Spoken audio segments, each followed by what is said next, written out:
All right, I want to talk about a really interesting topic I thought, and kind of a lifestyle shift, maybe for myself, but could apply for other people, to other people. Talking about optimizing for shared experience. So this is a hard topic, but like if you're like, okay, so a lot of people I still think they do the try hard thing on social media, where like they try to present a curated version of themselves in a bid to, I don't know, outdo the competition in mattering in a certain way. So like if you have traveled to the right spots, if you see the right things, if you dress the right way, if you buy the right items, then you'll get approval from society for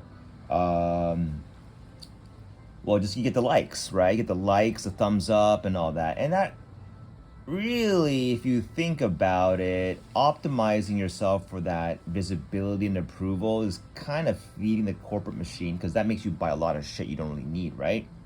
So, you have this like 10, probably more than 10 to infinity, or like what a large group of people on the other side. That's the other, stick figures, and that's you. And between this is the field, and this is the activity. It's not a static object, it's a changing dynamic of energy.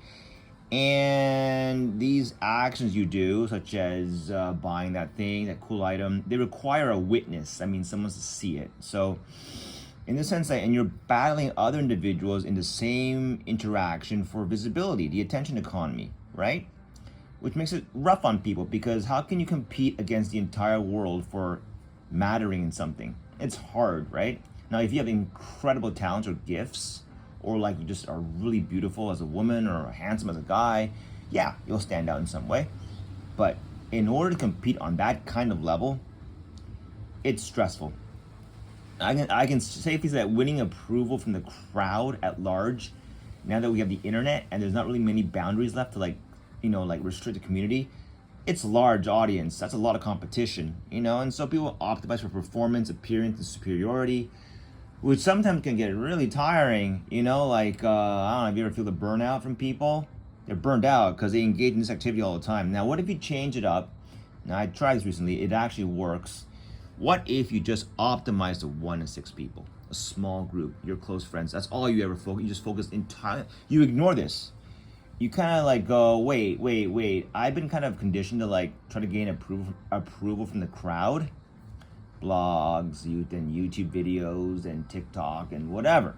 Okay, you raise a big middle finger to that. You just say fuck you, in a way, and then you just say, wait, what if I just optimized all of my life and orient this around a few people, all right? And with these people, you do not engage with performance, appearance, superiority. You try to optimize for what? For integrity, stability, and harmony. Now, this is tricky. Not everyone is looking for this from other individuals, right? We call this love or relationships or close friends, whatever. Some people are looking for this for everybody, including their own close partners sometimes. This is really weird. It can happen. I've seen it. You get a couple who are trying to outdo themselves over who knows the best way to get to like fucking like a plane ticket route. Who knows the best way? It is ridiculous. Like, as if we don't have to have this burden of competing enough already from the outside world. It exists within even a husband and wife dynamic at times. And if you opt for integrity, to be on, what you get is you get a close friend, who's on your side, who will cover your ass, not because it makes them more valuable or whatever, just because you two will share a field that is not a zero-sum game. By being honest and showing integrity, being consistent with each other, you can make life a lot easier for both of you. And you might even treat this as the enemy. That often reinforces a bond if you have a common enemy, right? The friction has to exist somewhere. I learned this recently. People can't live without any, zero conflict or friction. It has to exist somewhere. All right, you can externalize it to an enemy or the future. You often see one and guy and girl, they optimize to face the future together. It's the uncertainty. That's usually what a young couple does, right? Because they don't know what's going to happen. That gives them a lot of energy, though. It has to, the wrong thing to do is, and people, I think when they're young, they maybe do this really fast, is that they collapse the uncertainty. Like they define everything. Like they want to like marry and get the kids and all that. If you do that too fast, you collapse the entire field, right? It becomes a more, if there is zero uncertainty between two people, it's not exciting, all right? Like the field gets smaller and smaller. It becomes like responsibility, duty. It becomes like not interesting. This is why every romantic narrative in history always ends when a couple are, all the uncertainties are eliminated. Look at Friends. The show drags on for 10 years only because we never know if Ross and Rachel will ever get together. They have to, it's bordering on absurdity how they kind of break them apart every time there's a hint that they'll be together. And so, I don't know, it could be a paradigm shift going forward where people kind of dismiss, the meta is to do this, but maybe the meta will go back to doing this.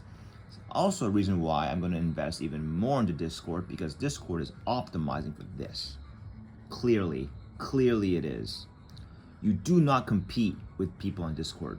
You do not. You share experiences with them. That's what it's for. You compete with a lot of people on Instagram, FB, less so Twitter, but like FB and Insta are the worst. Okay, they're basically vehicles for, they make others feel bad for one's superiority. And I have friends who just admitted outright to me, yeah, I mean they're really good.